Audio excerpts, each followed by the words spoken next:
کلیپی هست از همین شخصی که طلب مناظره کرده با من، یزدانی، که میخواد در مورد شیخ الاسلام ابن تیمیه و دروغایی که قزوینی بهشون بسته بیاد دفاع بکنه، که ما آمادگی 100% خودمون رو اعلام میکنیم. هر کسی که به نمایندگی از قزوینی، حتی اگر خودش بخواد بیاد، مکارم شیرازی، هر مرجع تقلیدشون بخواد بیاد و در این مورد صحبت بکنه، ما حاضریم کلیپ قزوینی رو پخش بکنیم و ایشون بیاد ثابت بکنه که واقعا شیخ الاسلام ابن تیمیه این حرف زده یا نه.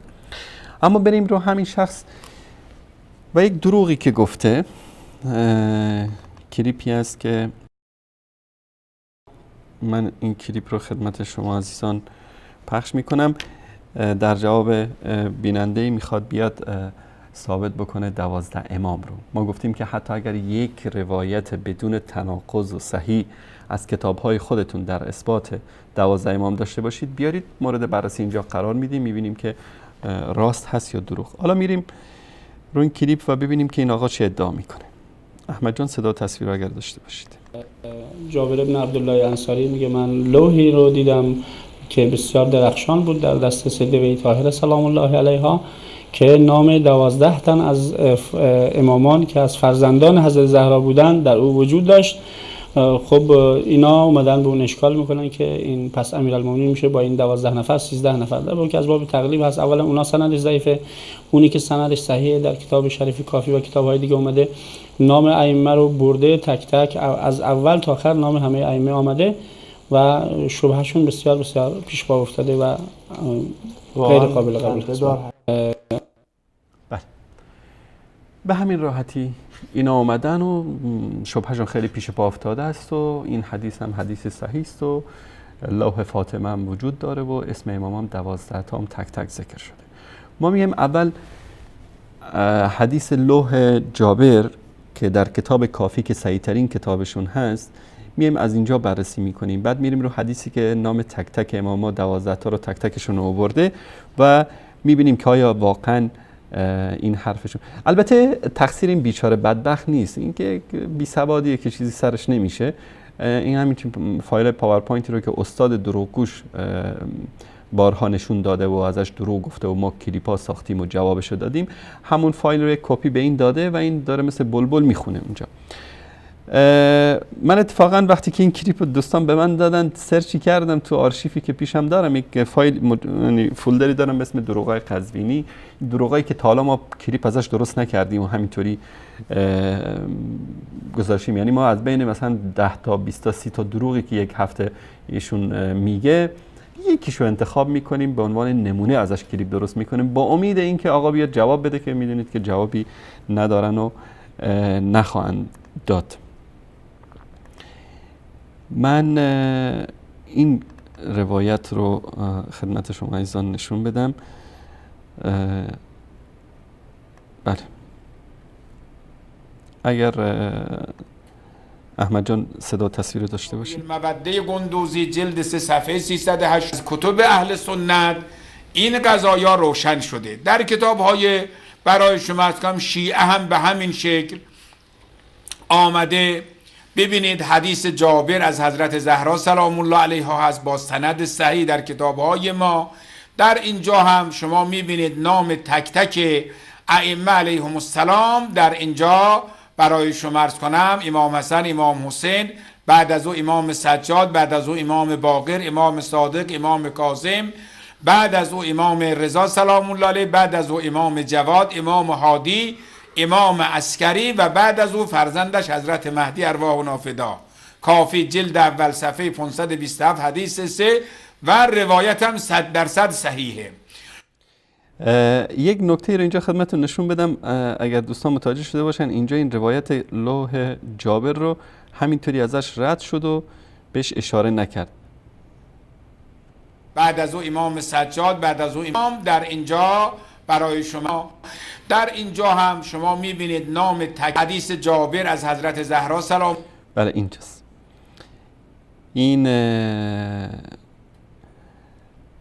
این حدیث جابر است که رواه کلینی به اسناده صحیح عن محمد ابن یحیی. این روایت است که لوح جابر که ما قبلا در موردش صحبت کردیم و در اینجا این حکایت خیلی طولانی داره. از این رد میشه چون این زیرک کمی دروغگوی ماهره، از این روایت رد میشه میره رو روایت دیگه، فکر میکنه که اون روایت رو ما نمیتونیم مچشو بگیریم اونجا. ببینید همینجا این روایت اصلا نمیخونه. الله علیها هست با سند صحیح در کتاب‌های ما. در اینجا هم شما میبینید نام تک تک ائمه علیهم السلام میره رو روایت دیگه که به قول خودش روایت صحیح هست که حالا رو این روایت هم صحبت میکنیم.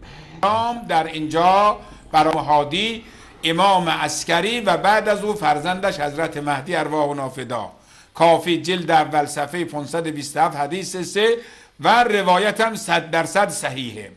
و همچنین در خود کافی جلد اول صفحه 522 حدیث 3 اسامی 12 امام آمده.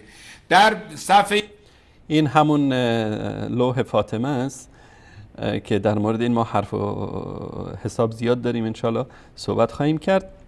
همه این روایت هایی که ادعا میکنه که روایت های صحیح هست دروغ میگه، هیچ کدومش صحیح نیست، طبق مبادی علم حدیث شیعه هم صحیح نیست و ما ثابت خواهیم کرد که در بین رواتش چه انسانهایی وجود داره. و نکته خیلی مهم تناقضاتی که در این روایت دیده میشه. پس آقای یزدانی فقط توتیوار همون چیزایی رو که استادش میگه میاد اینجا تکرار میکنه و بله همین اینا روایت ها صحیح است و این شباهات اینا اصلا مبنایی نداره و از این حرفا. خب این نشد روش علمی بحث کردن و صحبت کردن در مورد روایات. اگر شما یعنی واقعا شهامت و مردانگی دارید بیایید در مورد روایتاتون تک تک این روایت صحبت بکنید. اما آنچه که یزدانی گفت که روایت لوح فاطمه یا لوح جابر این روایت صحیح هست، ما میایم اول تک تک این کتاب‌های اینها رو، مهمترین کتاب‌های حدیثی اینها رو بررسی میکنیم و میبینیم که آیا این لوح جابری که ادعا کردن، ما اصلا نمیم بررسی سندی بکنیم. بررسی سندی خودش یک مبحث جداگانه است، چون در قضیه بررسی سندی اینا در کل مذهب شیعه یک حدیث صحیح نمیتونن برای ما بیارن که همه رواتش 12 امامی از 12 امامی و عادل باشه و اون صفاتی رو که ذکر کردن در ما رواه ضبط العادل الامامی عن مثله من غیر شذوذ ولا عله. این به اصطلاح تعریف حدیث صحیح که در نزد اینها هست و در کتاباشون ما بارها نشون دادیم. بر این مبنا اینا نمیتونن یک حدیث صحیح هم بیارن و این تحدی است که بارها اعلان کردیم. اما میریم رو حدیث لوح جابر که یزدانی و قزوینی گفتن که حدیث صحیح هست و در کتاب اصول کافی هم اومده. این کتاب اصول کافی،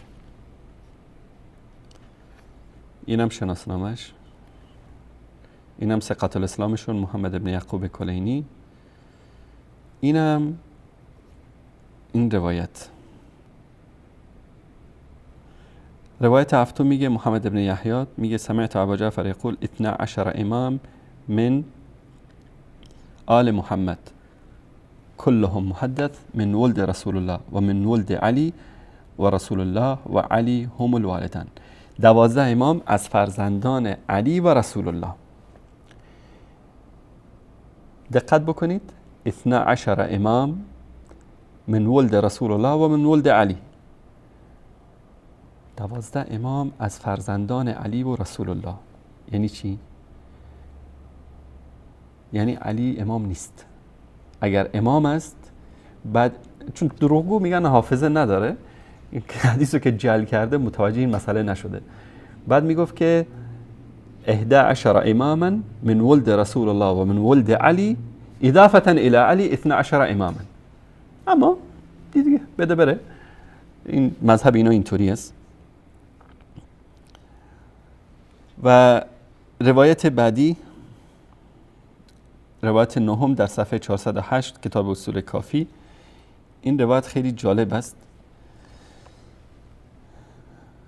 حدیث جابر که اینقدر بهش استناد میکنن این است: عن جابر بن عبدالله الانصاری قال دخلت على فاطمه و بین یدیها لوح فیه اسماء الاوصیاء من ولدها.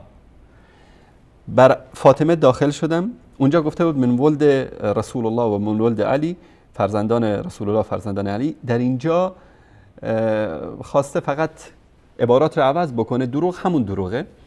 گفته دخلت على فاطمه و بین یدیها لوح فیه اسماء الاوصیاء من ولدها.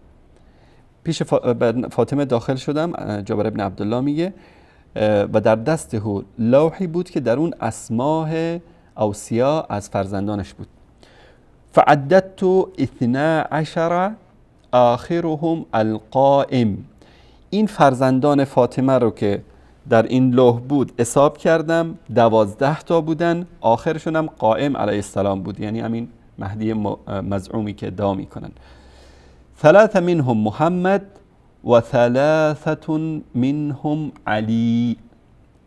یادداشت کنن عزیزان شیعی که الان دارن میبینن، 3 منهم محمد، 3 تا محمد بود در بین این 12 تا و 3 تاشون هم علی بودن.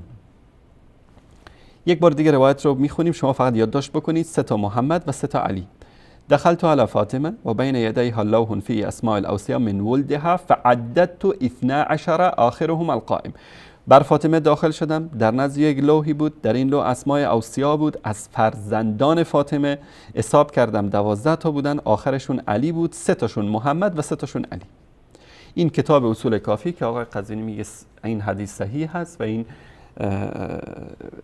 روایتی که در اینجا آورده کتاب کافی روایت صحیح است و لوح جابر که حدیث معروف که بزرگترین دلیل اینها برای امامت 12 امام. حالا ما میریم اول خدمت شما عزیزان من جدولی رو نشون بدم. عزیزان شیعه که میدونن این چیزا، چون همیشه به این چیزا آگاه هستن و دعا میخونن و تو مفاتی و تو غیر کتابشون اسم ائمه را حفظ هستن. عزیزان اهل سنت شاید بعضیا ندونن اسما رو. ما آوردیم 12 امام اینها رو از با لقب و اسم پدر و اسم جد و کنیه همه رو آوردیم کامل. احمد جان نشان بده. ابوالحسن علی ابن ابی طالب، علی، یه دونه علی. ابا محمد حسن، ابا عبدالله حسین، ابا محمد علی ابن حسین ابن علی ابن ابی طالب زین العابدین، 2 تا علی شد.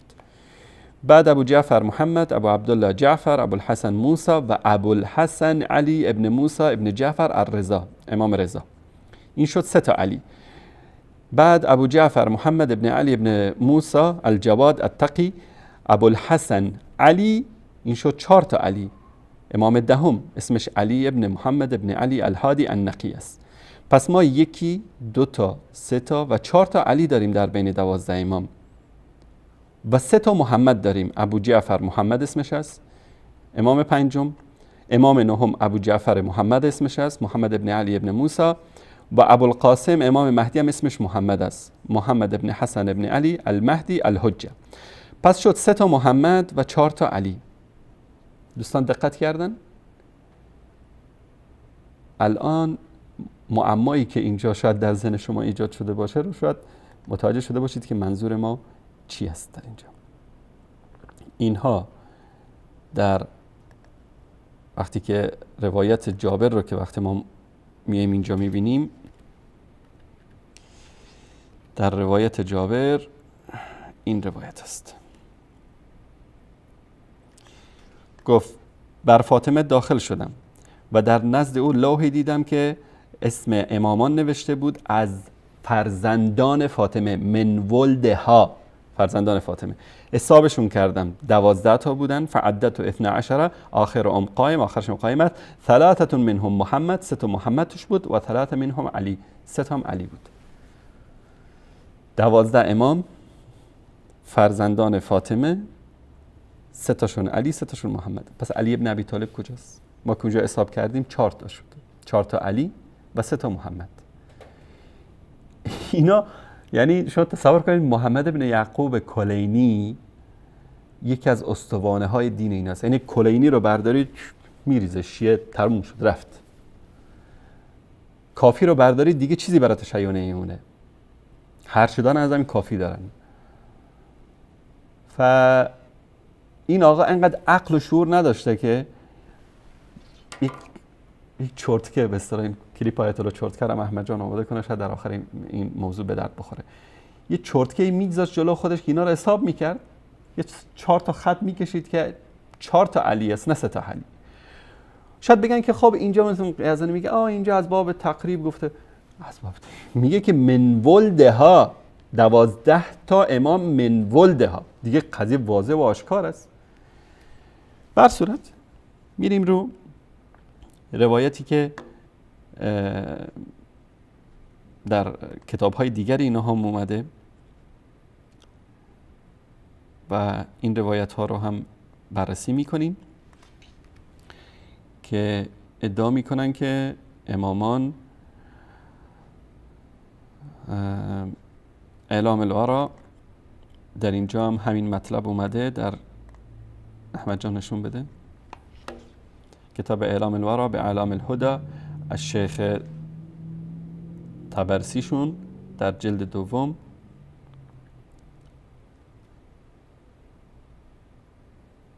در اینجا ببینید. این آقا وقتی که اینجا آورده متوجه قضیه شده، میگه همین روایت رو برده منتها اینجا گرفته تحریفش کرده. دخلت علی فاطمه و بین یدی الله فی اسماء الاوصیا من ولدها. بر فاطمه داخل شدم، در نزدش لوحی بود، در اون اسماء امامان بود از فرزندان فاطمه. فعدت 12 حساب کردم 12 تا، آخرشون قائم، 3 تاشون 3 منهم محمد و 4 منهم علی. اینجا زیرکی کرد آقای طبرسی، اینو تحریف کرده. 4 منهم علی، 3 را 4 کرده. منتها بیچاره بدبخت بالاش جمله قبلی رو متوجه نشده که این 12 تا از فرزندان فاطمه هستن. ببینید که چطور با عقل شیعیان علمای شیعه بازی میکنن. این از این کتاب اعلام الورا. الارشاد شیخ مفید، این کتاب الارشاد احمد جان نشون بده از شیخ مفید، اینم صفحه بعدش و اینم همین موضوع. در اینجا این آقا متوجه اشتباه دروغگوی بزرگشون کلینی شده. از جابر ابن عبدالله دخلت علی فاطمه بنت رسول الله و بین یدی الله فی اسماء الاوصیا والائمه من ولدها، ائمه‌ای که از فرزندانش بودن. فعدت 12 آخرهم قائم من ولد فاطمه و 3 منهم محمد و 4 منهم علی. 3 تاشون محمد و 4 تاشون علی بودن. این 4 تا علی هم از فرزندان فاطمه، یعنی علی ابن ابی طالب از فرزندان فاطمه است. دروغگویی که حافظه نداشته باشه اینطوری حدیث جعل میکنه. در الانوار البهیه در اینجا هم همین روایت رو آوردن. فی تواریخ الحجج الالهیه از شیخ عباس قمیشون.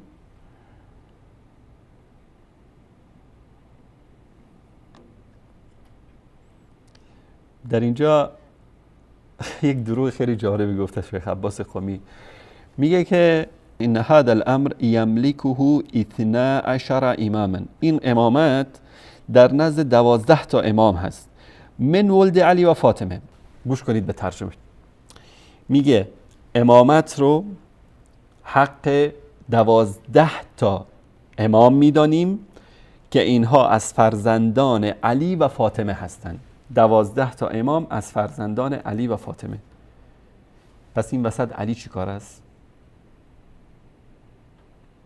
این روایت دیگه از این شیخ عباس قمیشون که یه آدم جاهلی بوده، روزخونی بوده، نمیدونم این کتابو کی براش نوشته.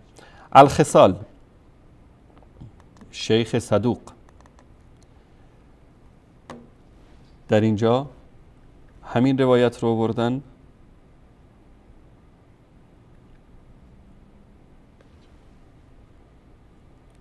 این بیچاره عقلش کار نکرده شیخ صدوق وقتی که این روایت رو ذکر کرده، دخلت علی فاطمه و بین یدیها لوح فی اسماء الاوصیا، پیش فاطمه رفتم در دستش دیدم لوحی که در اون اسماء اوصیا بود، اسماء امامان بود. فعدت 12 حساب کردم 12 تا بودن. احدهم قائم، یکیشون امام زمان بود. 3 منهم محمد، 3 تاشون محمد، و 3 منهم علی، 3 تاشون هم علی بود.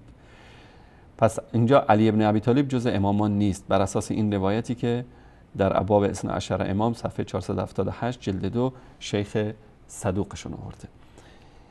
این روایتی است که آقای یزدانی ابوالقاسمی بهش مینازن. و همچنین در صراط المستقیم زین الدین بیاضی در الغیبه شیخ طوسی و در بهارالانوار مجلسی در بهارالانوار هم همین روایت آورده. این کتاب بهارالانوار هست، بهارالانوار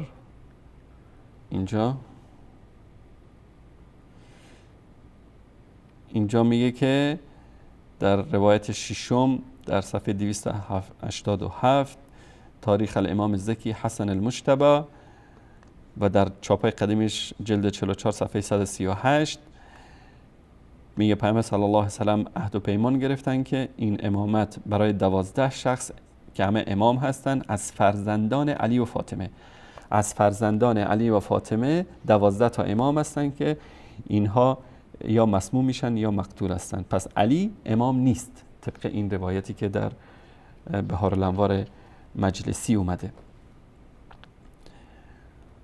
و این روایتی رو که در خاتمه المستدرک میرزا طبرسی در عیون اخبار رضای شیخ صدوق در کشف الغمه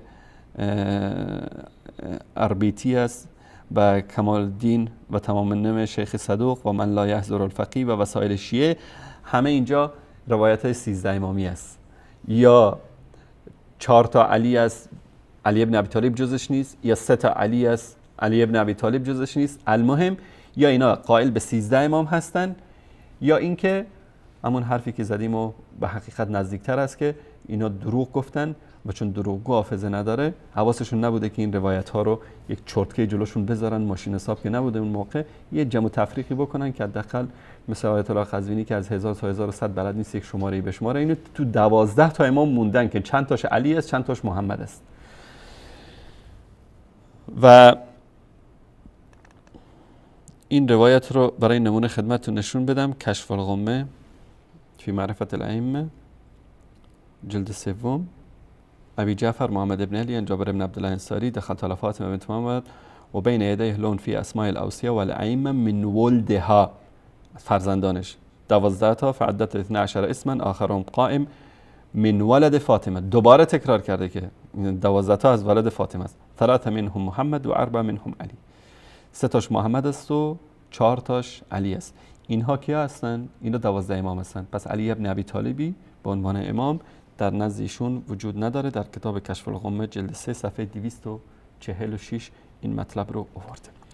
بر صورت این از 12 امامشون که بهش خیلی مینازیدن. اما آنچه که قزوینی در مورد روایت 12 امام گفت که والله این روایت صحیح است و لوح جابر صحیح است و فلان است، ما فقط یک سری زدیم به آقای مجلسی در کتاب مرآت العقول.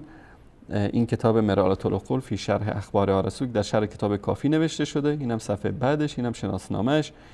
و اینجا در مورد حدیث لوح جابر میگه این حدیث ضعیف است، اما قزوینی به دروغ میگه که 100% صحیح است. میگه که الحدیث الثالث ضعیف. تشکر احمد جان. این از این مطلب. بررسی این روایت رو میکنیم. روایتی که آقای قزوینی میاره و خیلی هم بهش مینازه، این روایت رو من خدمت شما عزیزان نشون بدم. این کتاب کافی از کلینی، ثقة الاسلام محمد ابن یعقوب کلینی، اینم شناسنامه‌اش، اینم صفحه بعد. این روایت میره از محمد ابن یحیی. همه اینا رو ول میکنیم، اینا یکیشون سالم نیستن. این رواتی که در اینجا آورده، ما همون کسی رو میگیریم که دیگه نباید شک بکنه کسی در ثقه بودنش. از اصحاب امام جعفر. کی است این از اصحابشون؟ ابی بصیر. این ابی بصیر از اصحاب امام جعفر است که همین حدیث لوح جابر رو ذکر میکنه و البته این حدیثی نیست که توش اسما ذکر نشده. تو این حدیث اسما ذکر شده. قزوینی اگر متوجه شده باشید صفحه مانیتور نشون داد اسمای ائمه ذکر شده، علی و حسن و حسین و زین العابدین، همه رو اسماشون رو ذکر کرده. تو این روایت هم طولانی است، احمد جان نشان بده. قصه طولانی است. هذا کتاب من الله، یک نامه ای است از رسول الله صلی الله علیه و سلم ادعا کردن و در اینجا اسمای ائمه همشون تک تک اینجا ذکر شده. آخرشون هم میم ها میم دال که منظور مهدی است. خب این روایت رو خدمت شما عزیزان عرض کردم که این روایت از کی روایت شده؟ از ابی بصیر. احمد جان نشون بده این قسمت رو. روایت سوم عن ابی بصیر، از ابی بصیر روایت شده که آقا گفت که 100% صحیح هست. ما فقط یکی از روات این رو به خاطر ضیق وقت میریم یکی از این روات رو بررسی میکنیم. بقیه روات هم حال بهتر از این ندارن. چرا؟ این آقای ابو بصیر از نزدیکان امام بوده، از اصحاب امام بوده. حالا شما بقیه رو که دیگه وضعشون خیلی بدتر بوده بعد از ابو بصیر اینا که اومدن. اختیار معرفت الرجال، معروف به رجال کشی، یکی از رجالیون معروف شیعه است و این کتابش، اینم صفحه بعد، اینم شناسنامه‌اش و این کتابم در ایران چاپ شده و خدای نکرده فکر نکنید که وهابی‌ها اومدن و یا داعش اومده این کتاب رو بر ضد شیعه چاپ کرده. در این روایت میگن که ابو بصیر گفت قلت له یا ابو بصیر اتق الله و حج بمالک، گفتم ای ابو بصیر از خدا بترس و با مال خودت حج بکن، فانک ذو مال کثیر، تو مال زیاد داری. فقال اسکت، ساکت باش، فلو ان الدنیا وقعت لصاحبك لاشتمل عليها بکسایها. ابو بصیر میگه که اگر مال و دارایی به دست امام جعفر صادق بیفته عباشو میندازه همه رو برای خودش جمع میکنه. این آقا راوی صحیح ترین حدیث شیعه در اثبات 12 امام است. این نظرش در مورد امام. این آقا یکی از شاهکاراش چی بوده؟ جنوب می شده، یعنی بعد از همبستری با همسرش یا بعد از احتلام بدون اینکه غسل بکنه می اومده خدمت نوه رسول الله صلی الله علیه و سلم. روایت چهارم در مورد ابو بصیر میگه که با ابو بصیر روبرو شدم، قلت این ترید، گفتم کجا میری؟ ارید مولا، گفت میرم پیش امام جعفر صادق.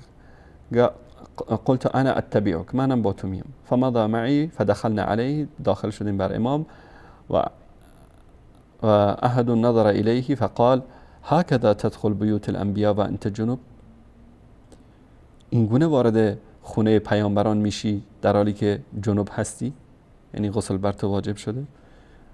اعوذ بالله من، و گفت که اعوذ بالله من غضب الله و غضبک، فقال استغفر الله ولا اعود، پناه میبرم به الله از غضب الله و از غضب تو ای امام و استغفار میکنم و دیگه این کار رو انجام نمیدم. این آقا به این وضعیت میرفته خدمت امام. در روایت هشتم کسی میاد به ابو بصیر میگه اینی سألت ابا الحسن عن امرأة التي تزوجت ولها زوج، از ابو الحسن پرسیدم در مورد زنی که ازدواج میکنه و شوهر داره.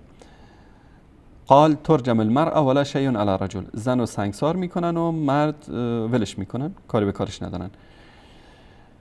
ابو بصیر چی گفت؟ فمسح على صدره وقال ما اظن صاحبنا تناهى حکمه بعد، میگه که دست رو به سینه‌اش کشید و گفت که هنوز این علم اماممون به جار نرسیده، یعنی علمش پخته نشده.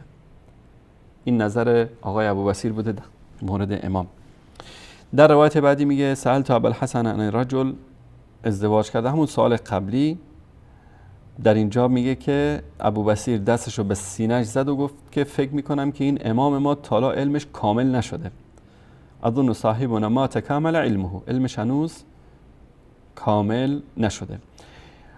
در روایت دوم در مورد دوستان ابو بصیر، ابی یعفور و غیره میان در مورد دنیا صحبت میکنن، در مورد زیبایی دنیا. فقال ابو بصیر المرادی اما ان صاحبكم لو ظفر بها لاستأثر بها. این امام ما اگر که دنیا رو بهش بدی همه رو برای خودش میگیره. قال فاغفى فجاء كلب يريد ان يشغر عليه فذهبت لاطرده قال لي ابي جعفر دعه قال فجاء حتى شغر في اذنه. اینجا ابو بصیر این حرفو که زد میگه یک به نسبت عزیزان بیننده سگی اومد و شاشید به گوش و صورت ابو بصیر. اینم که ارتباطی که آقای ابو بصیر با سگ‌ها داشتن که ایشون رو مورد عنایت قرار میدن.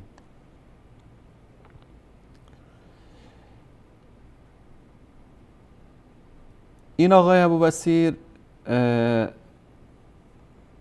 از جمله شاکارهایی که داشته در روایت 11 میگه که ابو بصیر یک زنی رو قرآن یاد میداد.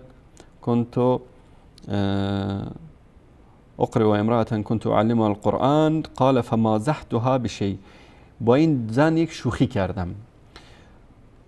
فقدمت على ابي جعفر، پیش ابی جعفر اومدم.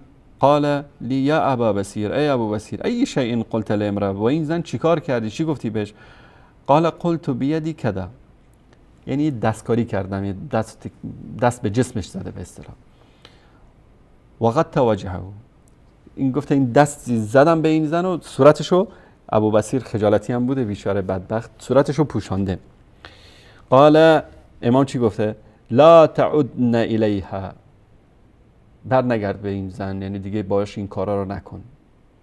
این آقا ناقل صحیح‌ترین حدیث 12 امام شیعیان هست. روایت بعدی،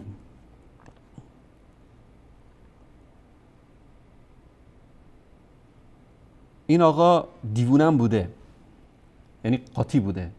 شاید در تهران بیشتر این کلمه استفاده بشه، میگن فلانی قاطیه، اصلا یعنی حلال و حرام سرش نمیشه، حرف خوب و بد سرش نمیشه، حرف درست و نادرست سرش نمیشه، یعنی قاطی است، یعنی همه چیز توش هست.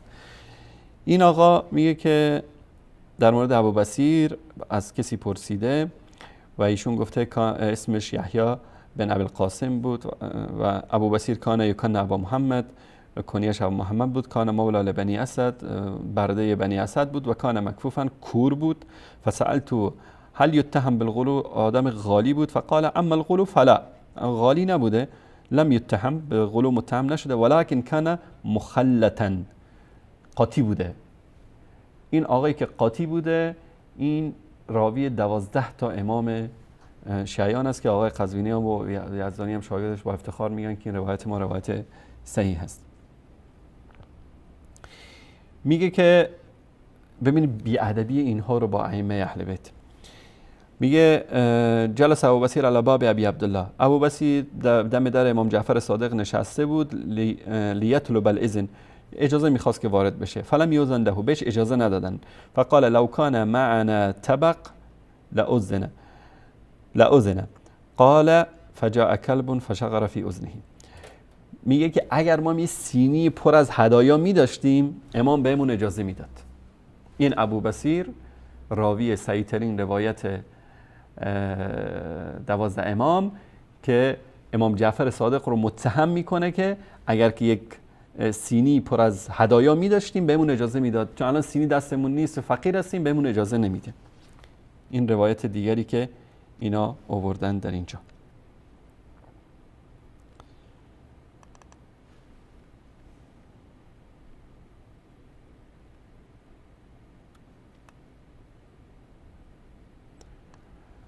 ادامه این روایت خیلی جالبه. میگه وقتی که این حرف رو زد، گفت اگر ما یک سینی داشتیم امام بهمون اجازه میداد، تا که همین حرف رو زد یک سگی اومد در اون نزدیکی ادرار کرد به صورت آقای ابو بصیر. بعد احمد جان روایت رو نشون بده. بعد گفت اف ما هذا، اف این چی بود؟ قال جلیس، و کسی که کنار نشسته بود گفت هذا کلب شغر فی وجهک، این سگی بود که در صورتت یا بر صورتت ادرار کرد. این راوی، من فقط از یکی از کتاب‌های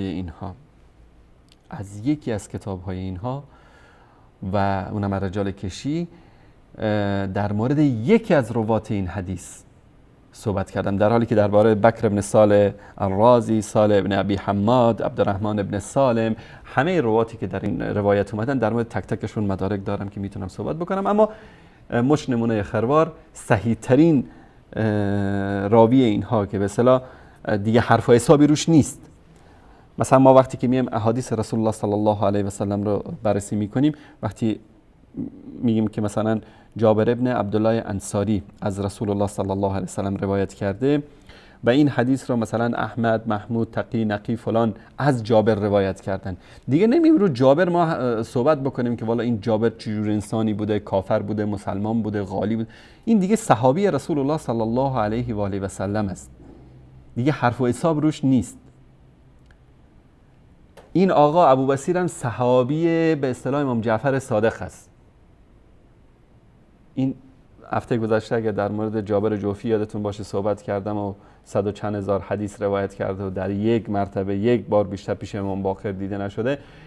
این آقا هم یکی دیگر از روات اینها که بهش افتخار میکنن که روایات صحیح دارن از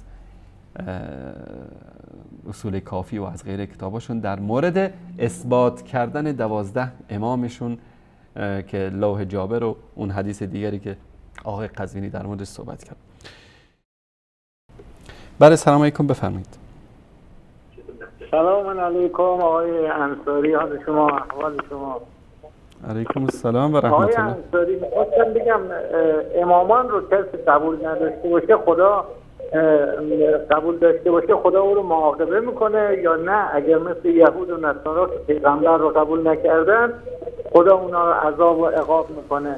شما یک روایت صحیح بیار که پیامبر اکرم محمد صلی الله علیه و آله و سلم همون پیغمبریه که در یهود و نصارا وعده‌اش رو موسی و عیسی دادن که او خواهد آمد تا یهودی‌ها و نصارایی‌ها هم همشون بیان مسلمان بشن. شما اسم امامان ائمه امامت رو از قرآن حذف کردین، بعد آمدین میگین روایاتش هم ضعیفه. معلوم نیست اصلا چه عنادی با مثل یهود و نصارا که با محمد عداوت دارن، شما با اهل بیتش عداوت دارین، با امامت عداوت دارین، در حالی که خودتون روایات دارین که از قرآن کم شده. کتاب احادیث آقای محترم، آقای حسینی، گوش کن عزیز دل برادر، گوش کن. ما در مورد عقیده اهل سنت و امامت و فلان این چیزا صحبت نمی کنیم. موضوع دروغ هایی است که آقای کلینی به الله و رسولش بسته، آقای مفید به الله و رسولش بسته، تبرسی به الله و رسولش بسته، مجلسی به الله و رسولش بسته.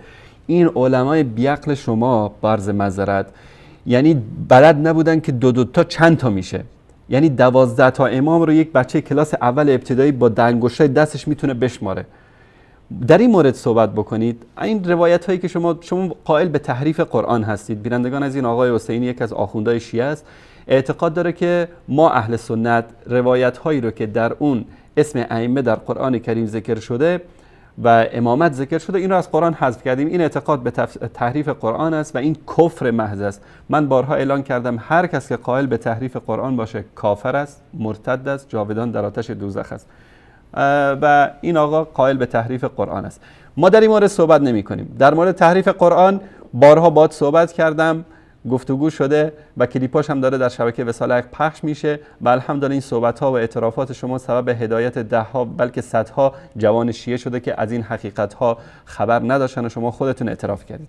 الان شما برای من این تناقضی رو که در کتاب های شما وجود داره که اماما 12 تا یا 13 تا، اینو برای من حل بکنید آقای حسینی. این آیات قرآن کتاب احادیث مختاره میگه سوره احزاب به اندازه سوره آقای حسینی در روایت 12 13 امام. آقا بابا تو آخوندی ناسلامتی، تو این کتابا رو تو حوزه خوندی؟ بابا جان جواب من رو بده. 12 امام چطور 13 تا شده؟ 12 امام چرا 13 تا شده؟ شما 12 امامی هستی یا 13 امامی؟ در این مورد صحبت بکن آقای حسینی، در این مورد صحبت بکن. شما اول به من 2 3 تا تهمت زدی، بذار من جواب اونا رو میدم، بعدم جواب این 12 امام 3 تا علی 3 تا محمد بعد از حضرت علی، فاطمه نگفته نگفته. این روایت اینجا هست. روایت دروغ نبندید به کتاب. آقای محترم دروغ نبندید. من الان این روایت رو خدمتتون اینجا نشون میدم. این روایت هست. ببین این کتاب کافی صحیح ترین کتابتون، خودت هم اعتراف میکنی که همه روایات کتاب کافی صحیح هست. میگه که بخون آقای محترم، بخون ترجمه کن. خب میگم فرق شما بخون ترجمه کن. چیه الان؟ آقای محترم بخون ترجمه کن. من هیچی نمیگم، بخون ترجمه کن. چی رو بخونم؟ همین روایت. شما فرق خودتو با یهود و نصارا بگو. آقای محترم این کتاب رو بخون. اونا کتاب محمد رو قبول اصول کافی جلد 1 کتاب الحجه حدیث شماره 9. بخون اینو ترجمه کن. صحیح ترین حدیث شما در باب امامت 12 امام. بخون. خب میگه وارد شدن بر فاطمه، در دستش لوحی بود که در او اسماء اوصیا از فرزندانش بود. شمردم 12 تا بودن، آخرینشون قائم بود. 3 تا محمد به 3 تا علی. خب همون حرف که چیه میزنی دیگه؟ یعنی 3 تا محمد به 3 تا علی از امامانی هستند که از نسل فاطمه هستند، از نسل حضرت علی که از نسل فاطمه. فعددت 12 میگه شمردم 12 تا بودن. از ولدها من ولدها 12 تا امام بودن. حضرت علی از فرزندان فاطمه بود. خب منم دارم همینه میگم از حضرت علی از اولاد فاطمه که اسمش در میان ائمه به عنوان فرزند فاطمه ذکر شده باشه. شما خودتو به نافهمی میزنید. آقای محترم حدیث رو ترجمه کن.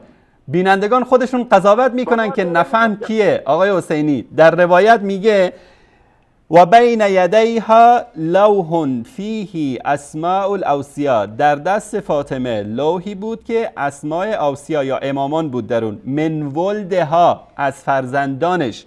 فعددت 12 شمردم که 12 تا بودن. آخرهم قائم، آخرشون امام زمان بود. 3 تاشون محمد بود و 3 تاشون هم علی. از نسل فاطمه، اوصیا پیغمبر از نسل فاطمه. میگه شمردم اونها رو 12 امام بودن. یعنی نخواسته حضرت علی رو که شوهر فاطمه بوده اون رو دیگه در میان اینها ذکر نکرده. برای همین میگه 3 تا فاطمه محمد 3 تا علی. یعنی خود اسمای اماما 12 تا بوده، اما 3 تا از اونا علی و 3 تا محمد از نسل فاطمه بودن. نمیگه که حضرت علی که از 12 امام نبوده که. بابا جان میگه در بین 12 امام 3 تا علی بود و 3 تا هم محمد، و میگه که این 12 تا هم از فرزندان فاطمه بودن. حضرت علی در این وسط کجاست؟ حضرت علی همون جایی هم که یهود و نصارا گفتن محمدی هنوز نیامده، آخر از زمان خواهد آمد. شما هم داری مثل همونا میگی دیگه. اگه کسی خودشو بخواد به نافهمی بزنه مثل شما باید همین کار رو بکنه. بعدم شما خودتون مگه نمیگین که آقای محترم همین روایت رو الان تو میگی که اینجا نخواسته که اسم علی همین روایت رو در عیون اخبار رضا نگاه کن به تلویزیون یاد بگیر. آقای حسینی یک کمی در حوزه مثل که این چیزا رو به شما یاد ندادن چطور از این دروغایی که در کتاباتون اومده فرار بکنید. عیون اخبار رضا همین روایت رو عیون اخبار رضا میاره. در اونجا این آقای کمی عقلش کار میکرده، گفته که اینو حساب کردم. از جابر بن عبدالله انصاری دخلت على فاطمه علیه السلام و بین یدیها لوح فی اسماء الاوصیا فعددت 12 آخرهم قائم 3 منهم محمد و 4 منهم علی. 3 تاشون محمد بوده و 4 تاشون علی بوده. حالا این وسط کی راست میگه کی دروغ میگه؟ خب این چی جابر بن عبدالله انصاری گفت داخل شدم بر فاطمه، در دستش لوحی بود که اوصیا بود. شمردم 12 نفر بودن، آخرینشون قائم. 3 تا از اونها محمد و 4 تا از اونها علی. خب این که میگه 4 تا از اونها این بیار دوباره سفر از نسل فاطمه اینجا هم داره؟ نه نداره. این آقا فهمیده که چه دروغی گفته این کلینی، اومده اینجا تصحیحش کرده. شما هیچ دروغی هم نگفته. شما همین که اصرار کردن که 12 امام این عدت شهور عند الله 12 شهر منها 4 حرم 4 تا از اونها علی هستن. خدا به تعبیر به باطن قرآن به اشاره کرده. یک لحظه شما بگید من حاضر نیستم امامت رو قبول کنه، همونجور که یهود و نصارا حاضر نیستن محمد رو قبول کنن. شما این آیه رو یک بار دیگه بخون، این یک بار دیگه بخون، دوستان نگاه بکنن این آیه رو. میگم تعویلش یعنی باطنش. بخون این آیه رو، تعویل بکن برای من. ان عدة الشهور عند الله 12 شهرا في كتاب الله يوم خلق السماوات والارض. میگه که 12. آقای حسینی این آیه رو تا آخر بخون، ترجمه کن، بفهم. آیه اینه که خلفای زنازاده پیامبر تا ابوبکر و عمر و عثمان و معاویه و یزید.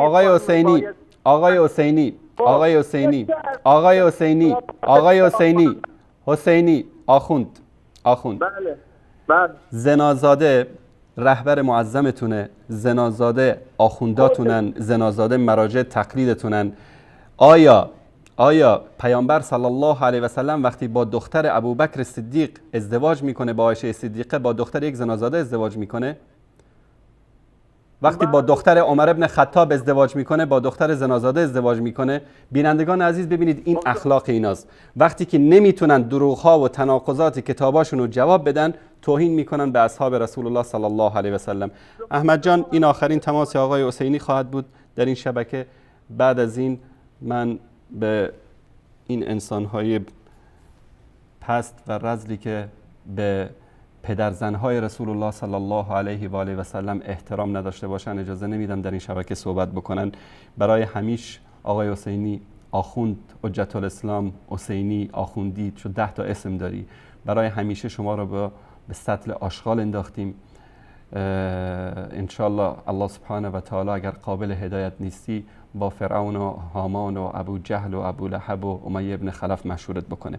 اما اینکه آیه قرآن خیلی مسخره است دلایل اینها. در مورد 12 13 امام و تناقضاتی که در کتابشون وجود داره دیدید برخوردش رو. وقتی جوابی ندارن برای سوالات ما، میان چیکار میکنن؟ فحش میدن و توهین میکنن.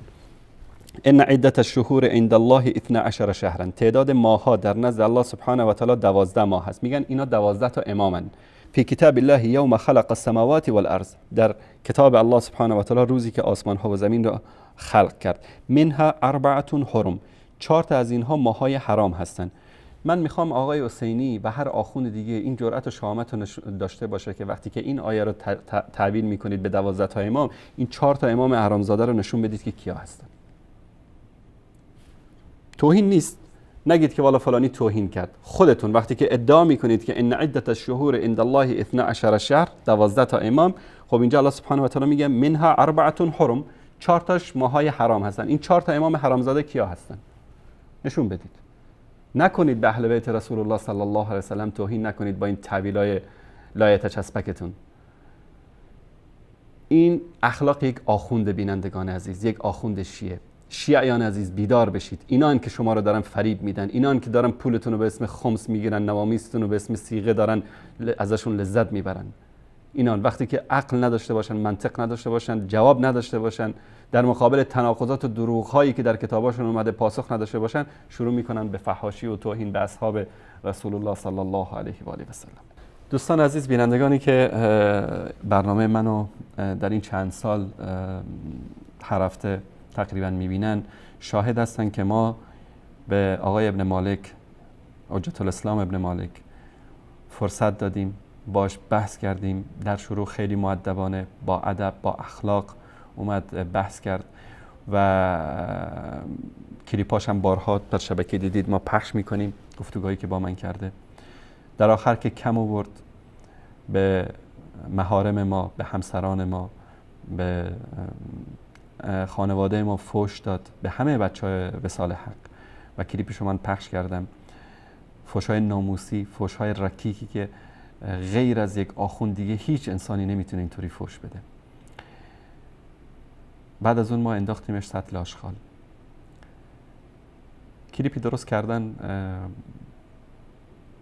پخش کردن تو، البته این کار شبکه ولایت و ایناست، چون جواب علمی منطقی نداشته باشن، تیکایی گرفتن از قسمت‌های مختلف برنامه و گفتم بله این آقا ببینید اینطوری دعوت میکنه. و یک شخصی به نام حمید مرادزئی، ایشون هم این کلیپ رو برای من فرستاده و من حالا پخشش میکنم. یکی از تیکایی که گرفتن همینه که گفتم بندازینش تو سطل آشغال. این آقای ابن مالک، ما وقتی سطل آشغال انداختیم که تک تک ماها رو اسم گرفته، به نوامیس ما توهین کرده، فحش‌های رکیک ناموسی داده. اصلا قابل پخش نیست. فحش‌هایی که به ما داده قابل پخش نیست. بعد توبه کرد و تماس گرفت و خلاصه به غلط کردن افتاد. ما هم دیگه پخش نکردیم، دیگه کاری هم به کارش نداریم، دیگه تماس هم نگیره و ما باش اصلا حرفی نداریم. این آقای حسینی شاهد هستید که تقریبا 2 سال میشه که با من صحبت میکنه. خیلی مؤدبانه میومد، صحبت میکرد، بحث میکرد و هر موقعی هم که دیدید به فضل الله سبحانه و تعالی، من برای خودم ادعایی نمی کنم، این فضل الله سبحانه و تعالی و حقانیت دین مبین اسلام و قرآن کریم و سنت رسول الله صلی الله علیه و آله و سلم و کرامت یاران پاک رسول الله، اولیای حقیقی الهی و اهل بیت بزرگوارشان هست که در طول تاریخ دشمنهای اونا رسوا شدن.